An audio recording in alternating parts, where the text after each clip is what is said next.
Everyone, this is your Samya. जब मेरे साथ ये इंसिडेंट हुआ था कि वो लड़का मुझे मेरे घर के बाहर से उठा के लेकर था, तब सब लोग मेरे साथ थे। पुलिस ने मेरा बहुत साथ दिया, अवाम ने मेरा बहुत साथ दिया, बट उनमें कुछ लोग थे जिनके ये सवालात थे, आप गई कैसे हैं, आप आई कैसे हैं, आप यकीनन उस लड़के के साथ ताल्लुक में होंगी। पहले मुझे एक बात बताएं कि अगर कोई आपके निकाह में भी हो तो क्या आपको किसी ने इस बात की इजाजत दी है कि आप उसको उसके घर के बाहर से उठाकर गाड़ी में डाल दो? नहीं ना दी है। मुझे एक बात बताएं कि एक तरफ एक लड़की है जो अपने घर वालों की मर्जी से शादी करती है, उसके ससुराल वालों को पता चलता है कि वो एक बेटी को जन्म देने वाली है और वो कैंची से उसकी आंखें नोच लेते हैं और उसको मार देते हैं। एक तरफ एक ऐसी लड़की है जिसको एक लड़का प्रपोज करता है, Will you marry me, Samia?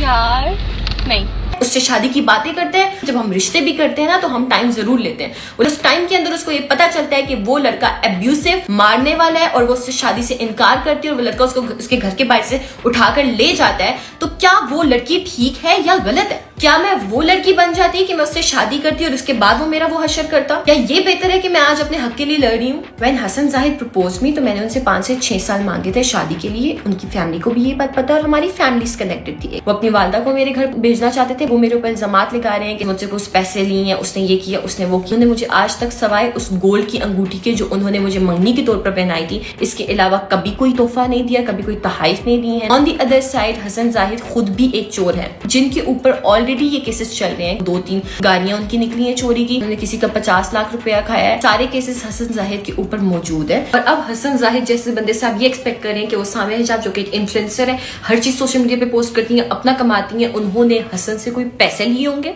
जो कि खुद एक चोर है। अगर वो मुझे मार देता तो आप सब मुझे सपोर्ट कर रहे होते मेरे मरने के बाद, जैसे आप लोगों ने सना के मरने के बाद की थी। तब भी कुछ लोग थे जो ये कह रहे थे सना तो उसके साथ राब्ते में थी। राब्ते में होने का मतलब ये किसने कहा है कि अगर आप पब्लिक फिगर हो तो आपको आके घर के बाहर से उठाकर लेकर कोई चला जाएगा? रिश्ते होते हैं, शादियां होती हैं, मंगनियां होती हैं, निकाह होते हैं, टूट जाते हैं, क्योंकि जब मर्द एब्यूसिव होते हैं तो औरत बर्दाश्त नहीं करती है। आप भी अपनी बहन बेटी की शादी किसी ऐसे मर्द के हाथ में उसका हाथ नहीं देंगे जो उसको मारता होगा। इस बार जो उसने हरकत की है, मेरी माँ अंदर बीमार थी और वो मुझे घर के बाहर से उठा के लेकर जा रहा है, वो बेड से गिरी है। उसके बाद से मैंने इस मामले को हाईलाइट किया। मेरा बोलना बनता है। उस इंसान ने मुझे मेरे घर के बाहर से उठाया है, वो मुझे एसिड अटैक्स की धमकियां देता रहा, उसने मुझे जान से मारने की कोशिश की, मेरे घर में घुसा, उसने मेरा मोबाइल चोरी किया। खुदा का खौफ खाएं, अगर आप मेरे साथ नहीं खड़े हो सकते, कम से कम मेरे लिए इस मुश्किल टाइम को और मुश्किल मत बनाएं। आखिर में मेरी लड़कियों से दरख्वास्त है कि काइंडली डरना बंद करें। अगर आपको कोई डरा रहा है, धमका रहा है, मार रहा है, तो स्पीक अबाउट इट, वरना तुम भी उन लोगों में शामिल हो जाओगी जिनकी बस लाशें रह जाती हैं और पीछे से कोई इंसाफ नहीं मिलता। Thank you so much. मैं तुमसे अपने नस्लों तक दुश्मनी करूंगा, नस्लों तक दुश्मनी करूंगा,